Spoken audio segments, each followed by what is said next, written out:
Alright guys, here we are, Spider-Man head in 10 minutes. What I'm going to start with is some yellow and orange for the background. It's going to be mainly the color that's going to stand out for the reflection in his eyes and some lines I'm going to put into the piece later. When you're working with spray paint, it's important to know that color you put down first is going to have a lot of impact on the piece. Because when you remove, you can layer paint over the top of that, but when you start removing paint, that's the color that's going to show through. And it'll even kind of, I want to say it'd stain the paper a bit, but I mean, actually, if you hit it with some acetone, it'll come right off. But yeah, so it's always something to think about, though. If you want something that's going to stand out, at the end of the painting, then you got to remember to put that color down first, whether it's you're going to scrape in a tree or scrape in some buildings.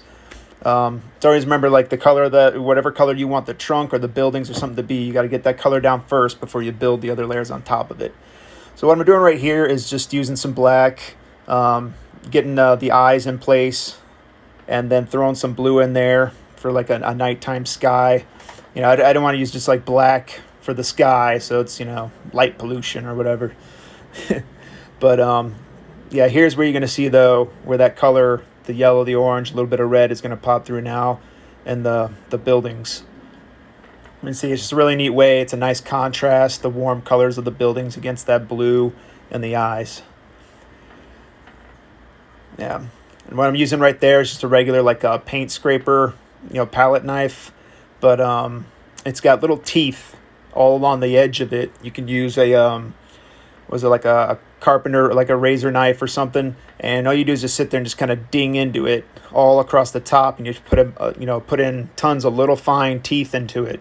So that way, when you etch into the paint, it allows it to streak through, and you get the lines in there, and it just adds more like texture and dimension to your buildings than if you just hit it with something just regular, like a regular flat edge. I mean, you can use anything like paper, or if you just use the palette knife by itself, but you'd probably end up scraping more paint away than necessary.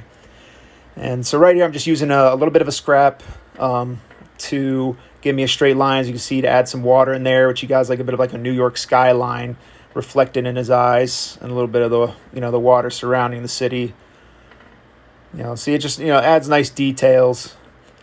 Touch back up the black around the eyes. But yeah, I mean, that's when I first started making this painting, is just try to leave the eyes white, but you'd always end up getting some, like, the yellow, the red, the orange, a bit of overspray or something in there, and then when you clear coat it later, that really kind of blends everything together, and just the eyes would always come out like that, orangey, yellowish warm color. So I just got in the habit of, throwing in something else, like a skyline in there, to, make it seem like he's out, at night, and just the city reflected back in his eyes. Here I'm putting down the base layer of red for the mask.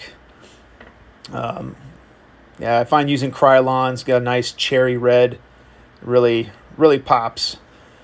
So it's a good place to start. I mean, and again, this is just like a base. You can do whatever you want with this. You can, when I was first starting to, make this, I was like, oh, I think I'm going to, put half the face in shadow or something. But at the end, I decided to leave it all in there, using a little orange to throw some highlights in there.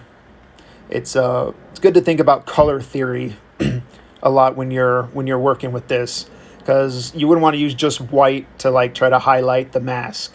Because when you're looking at, like, the color wheel, your highlights are going to be like that next color up. So, like, highlights for red would be like an orange to yellow, but then the shadows would shift down to, like, blues and purple, mostly purple.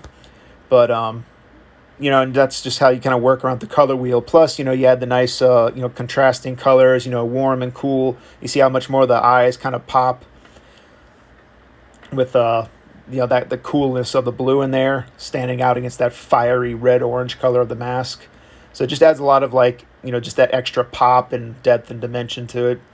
Yeah, in this case, I just shadowing around to get, like, the shape of the head in there. And now the next bit of it is to add in the webbing and the mask. Now this always gets a bit tricky. Again, I just use a little bit of a scrap to put some lines in. You always want to try to remember to keep the amount of lines you put in there even.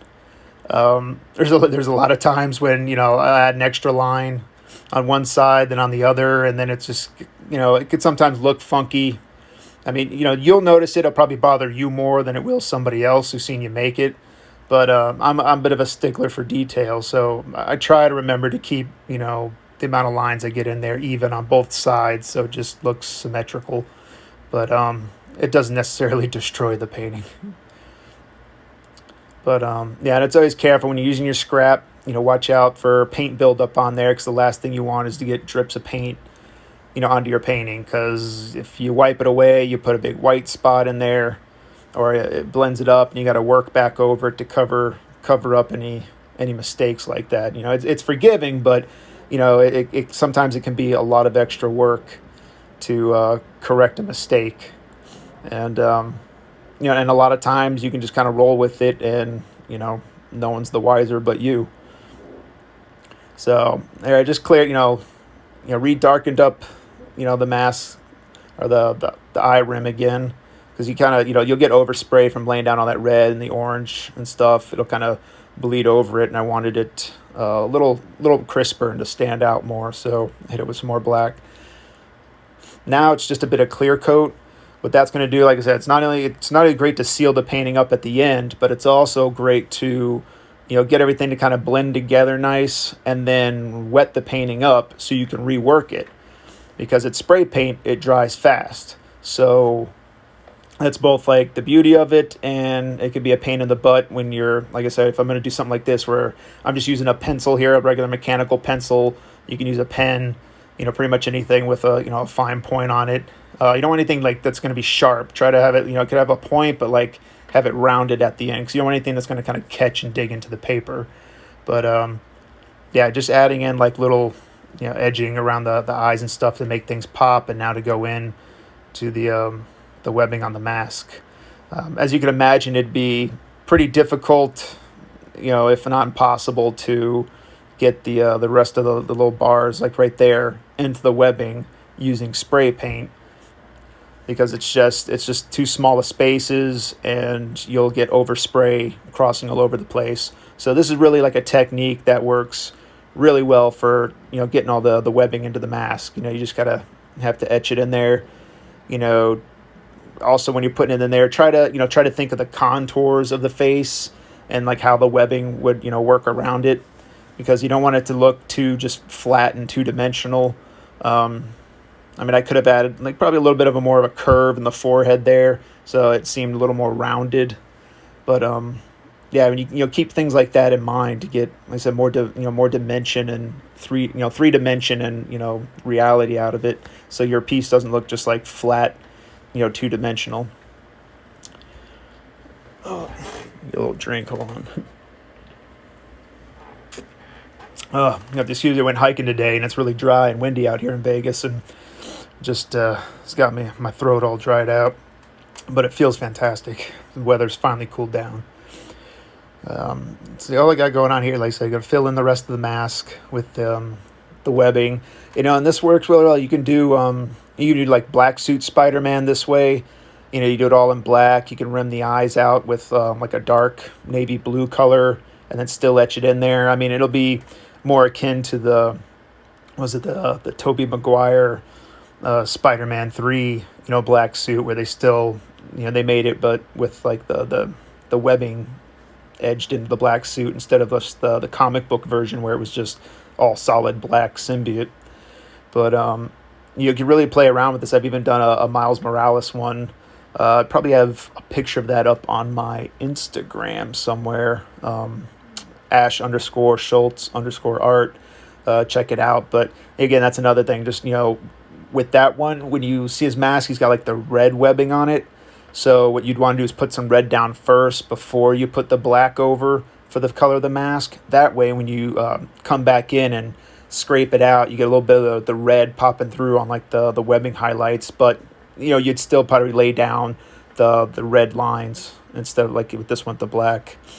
What I'm doing right here is with some white and just a piece of scrap, throwing in little highlights on the mask to kind of add to that effect of it being reflective, and then holding the scrap, like an inch or two up from the from the rest of the mask there to kind of further add in little highlights. You know, the closer you get to the painting with your scrap and putting the highlights in there, the sharper the line will be. But if you do it up a little higher, it'll kind of more like dust it and make it more diffused. Now right there, hitting it with some fire. You might wonder about fire, why people hit it with fire. Well, the fire helps rapidly dry out the acetone in the paint. And so not does it like look really cool because fire all over the place, but you get the acetone out of the paint and it dries it really quick. So thank you very much for watching, and I hope you guys enjoyed it. If you got any questions, drop them down in the comments. Please like and subscribe. More videos coming soon.